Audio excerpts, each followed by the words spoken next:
What's poppin', people? It's Dante. I'm currently along the Schuylkill River Trail here in Philadelphia. My favorite place to start the day, filming with the GoPro Mini. And I'm wearing the Vibram by Finger Eco Wool. So the difference with these comparing to the ELX model, there's a lace system, some sort of a tongue, and they're made of wool, so they're warmer. I also have toe socks, and it's about 29 degrees Fahrenheit, I believe. Let's see, does the Pico building, are they going to tell me the temperature? But yeah, I think they have the same sole as the ELX model, the same sort of ground feel. Yeah, they seem warm enough, honestly. So yeah, I just wanted to get my day started off on a good note and come to the river here like I do every single day. You know, can you walk the same lane every single day and always find something to uplift in a photograph? You know, where the mundane I cherish. I think to be honest with you, like the mundane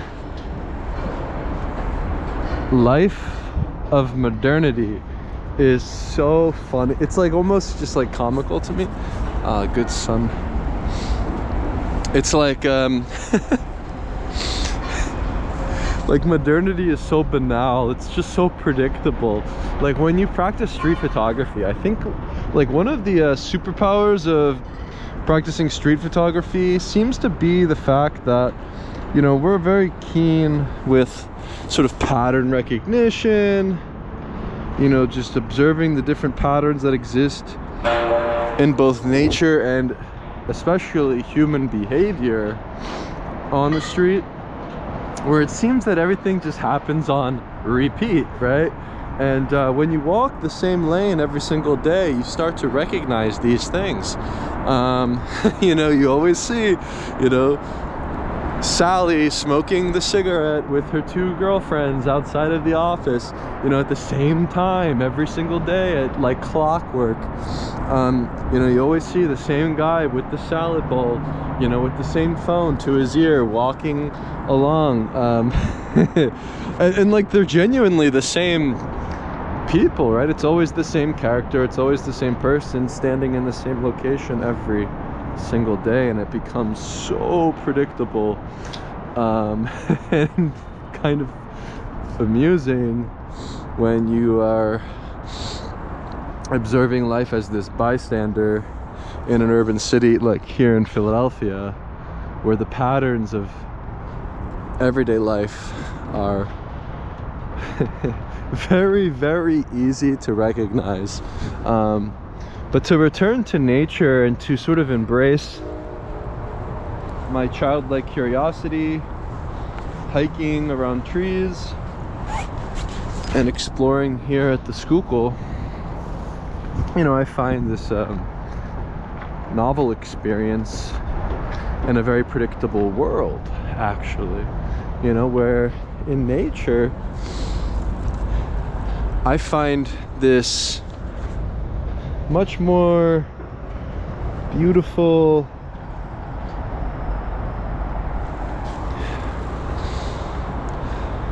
view. I mean, just looking out towards like a horizon, looking out towards the river. You know, what's funny is like I see my reflection down there. Imagine being the first human being that looks into the river and recognizes themselves and actually perceives themselves. You know, that would be a funny thing. When did humans first look into the reflection of the river? The good thing about the GoPro is the fact that yeah, there's no screens. Like the GoPro Mini specifically is awesome because there's no screens, there's no sort of distraction where I don't perceive myself when I'm filming these things. And you know, you think of like a vlog camera, like, oh, I want to flip out screen and see myself. It's like, it's the last thing that you want. You know, I like to just stream my POV. You know, maybe the goal of an artist merely is to share your perspective. Keep off. Yeah, I don't know. I think with like all these like rules and stuff, when it comes to photography, certainly I think you know, just breaking them is probably a good one.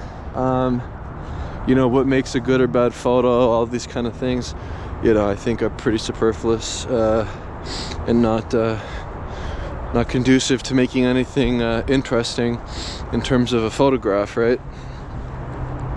So yeah, I think the grittier, maybe even the blurrier, you know, the better. Honestly, it's like, I think we've come to a point in photography where we know a lot about photography, you know, and how to make a perfect picture. But, you know, perhaps imperfection is perfection, actually. Yeah, I like this notion of perhaps abstracting reality and sort of creating your own world through the medium. It feels more empowering this way, where I sort of just treat the camera as the excuse, you know, to just go out there into the world to experience the now, where, you know, a lot of life we're preparing for the future, we're preparing for what's next, you know, what's around the corner, what's your 5-year plan. It's like, I say, just let the chips fall as they may, and sort of you know, follow your intuition. I think with street photography especially, you know, intuition is critical, to sort of trust your gut, follow your gut, you know, all these sort of things I actually find to be super important, because, you know, you could know everything about photography, you know, you could know like the whole history of photography, you could know how to make a perfect sharp photo, which lens to use, what settings are best at this situation at night, you know, what tips and tricks do I need to learn, you know, what about the lighting, what time of day to go out, you know, how to make a composition with perfect layers, you know, all these sort of things are not so important with photography, right? Like for me, photography has nothing to do with photography, but your intuition and the sort of spontaneous nature of life and the way that you position yourself on the front lines of life, to me, is what is much more critical.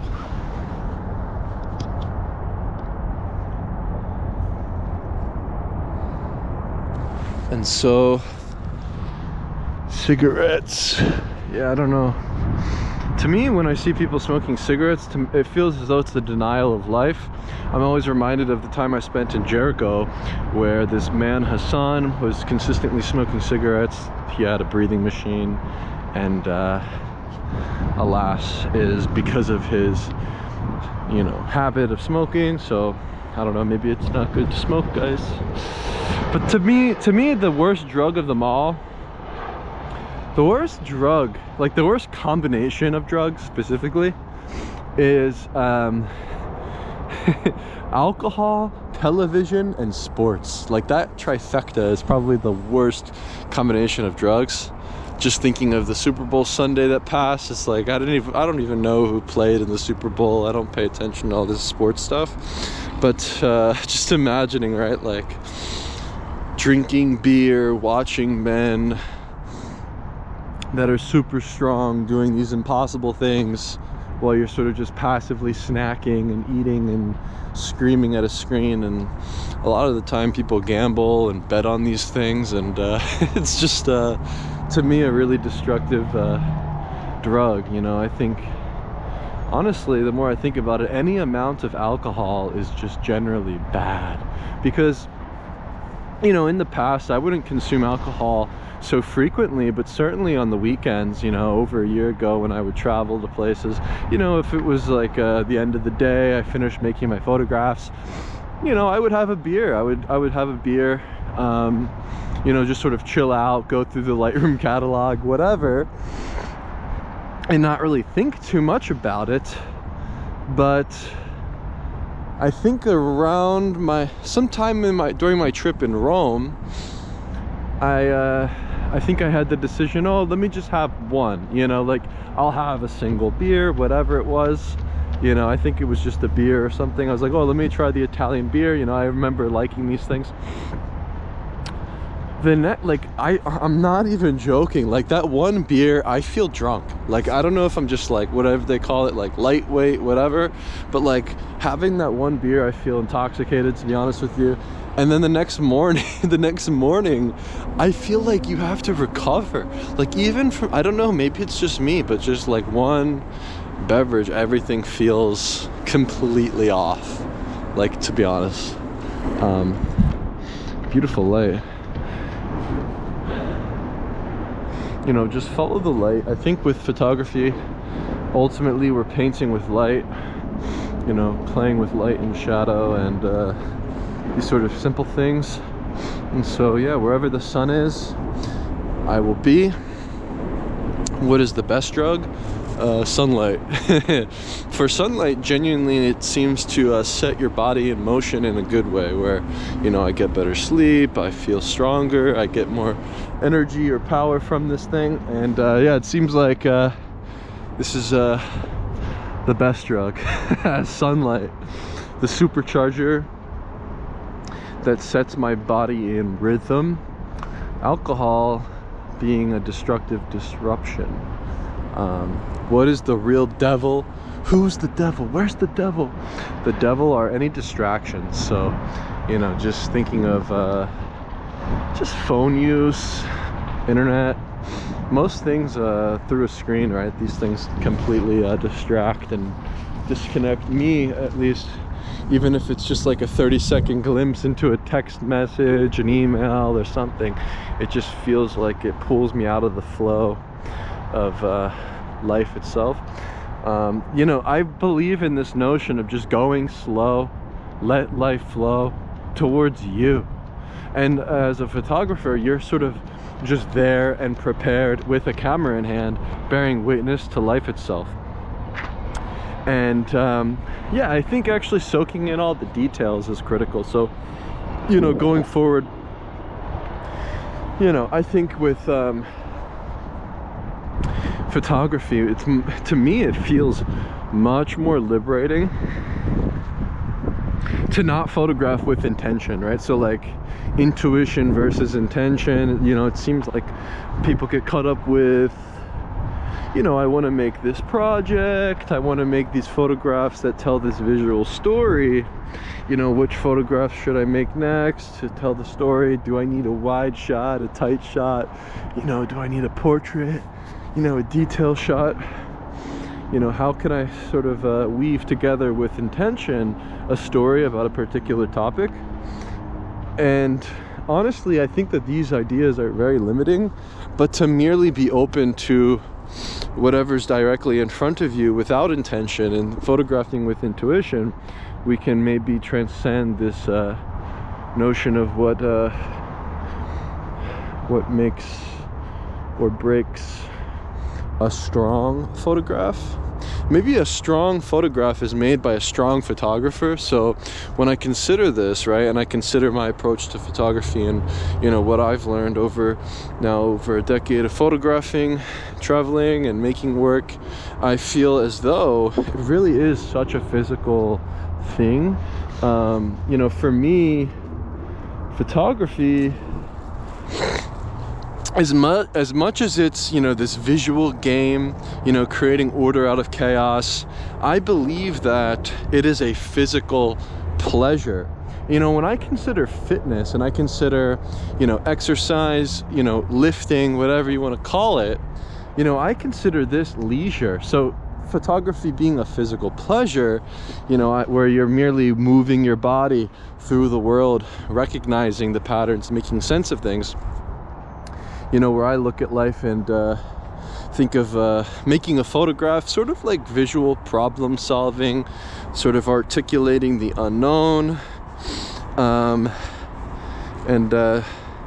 you know, composition becomes like this puzzle, but it sort of just falls together intuitively through the movement of your body.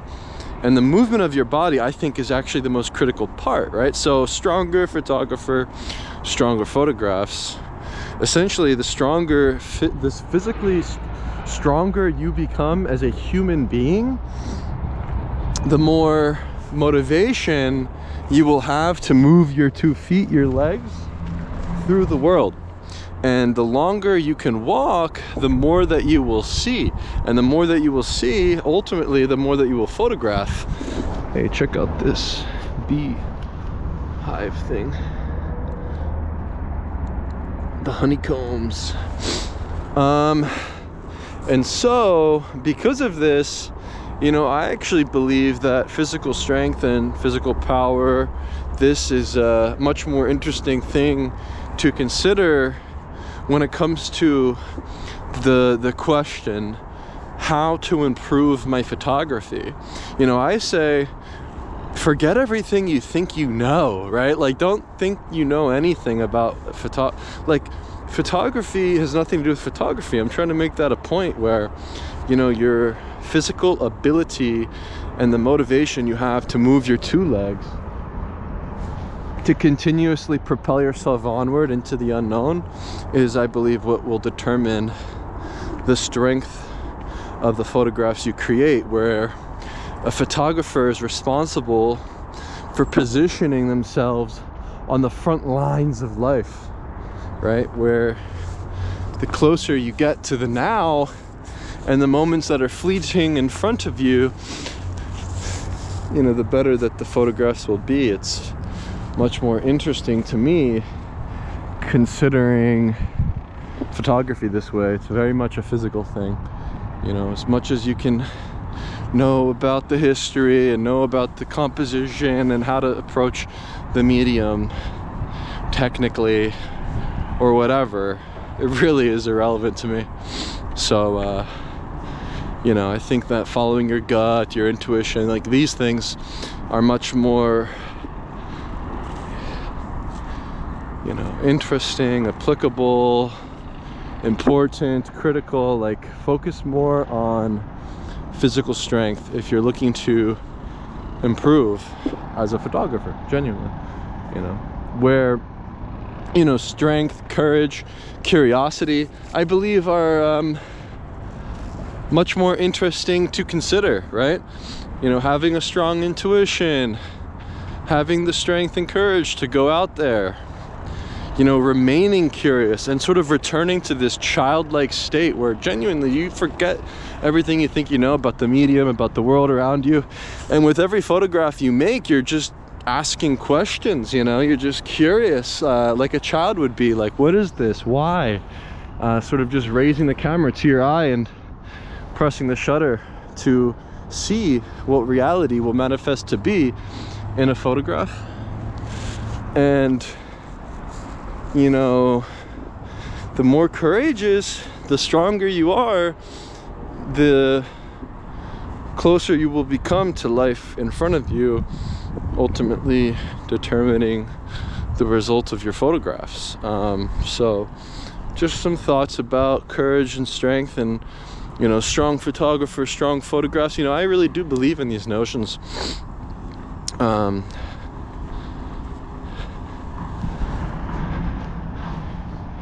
think you have to maybe be a little bit naive as well. You know, where when I go into a new place, you know, I'm not thinking, okay, you know, let me read a book or a summary or a guide on where I need to go and what I should do when I arrive. You know, I think to simply just go with the flow without any preconceived notions. So what you will find, you will then engage with life in a much more raw and candid way, especially in a new place. And I think that's where I personally thrive, where I can walk the same lane every day and continuously make photographs and, you know, work here in the city of Philadelphia and find beauty in the mundane and sort of embrace the banal nature of modernity and understand all the patterns and every happening that happens at every street corner, you know, where life is sort of just happening in the city. It's a funny thing.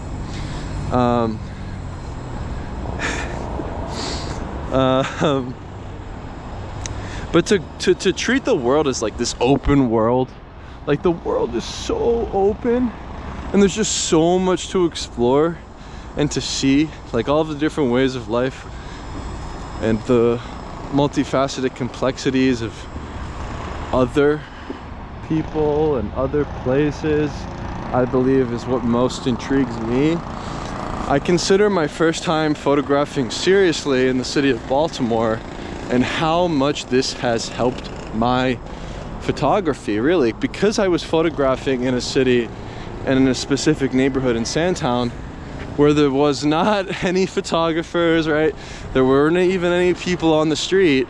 You know, it was quite dangerous. And actually, to fuel my curiosity and to sort of go into this neighborhood as an outsider has taught me that when you throw yourself into the chaos, into the unknown, you sort of go through life on a feather bed, and it's really not that scary after all. And I wound up making some of my strongest photographs early on because of this courage and because of that curiosity. And so for me to explain this is actually really important. So I don't know, I think after Baltimore, going into the West Bank was actually easier in a way. I thought Baltimore was much more of a challenge, you know. I think that was actually the most challenging place to photograph, and overcoming that challenge taught me to just be courageous and to be curious about other places, and to sort of just embrace it like a child would, you know, and to not have any preconceived notions. That really is something. And anyways, finding myself at this location each day at an elevated surface is insane, right? This is such a great way to start the day, you know, to just go up to the mountain, go up to the hill, go up to the cliff, you know, look out towards the horizon at an elevated space. It increases my mood. It reminds me of this open world that we live in, and you know, I find that this is it's a really important part of my day.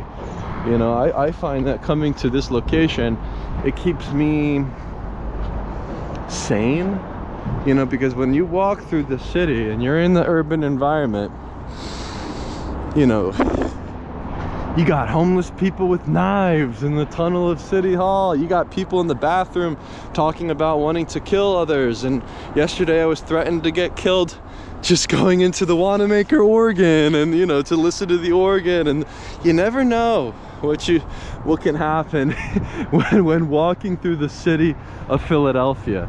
So to have a space like this, needless to say, I'm extremely grateful for this space, and to look out and to remind myself of the natural beauty in the world as much as the chaos in the streets intrigue me and my street photography.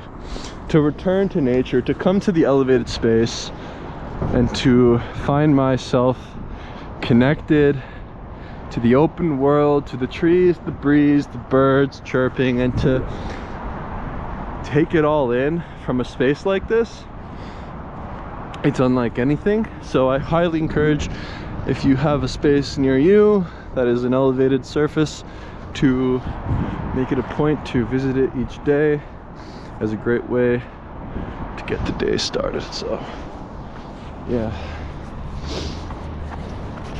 create your own Rocky movie.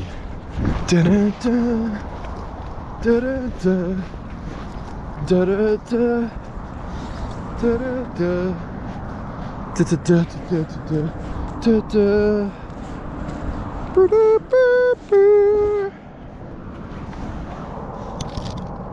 Montage scene. Insert montage scene of Dante boxing in a butcher.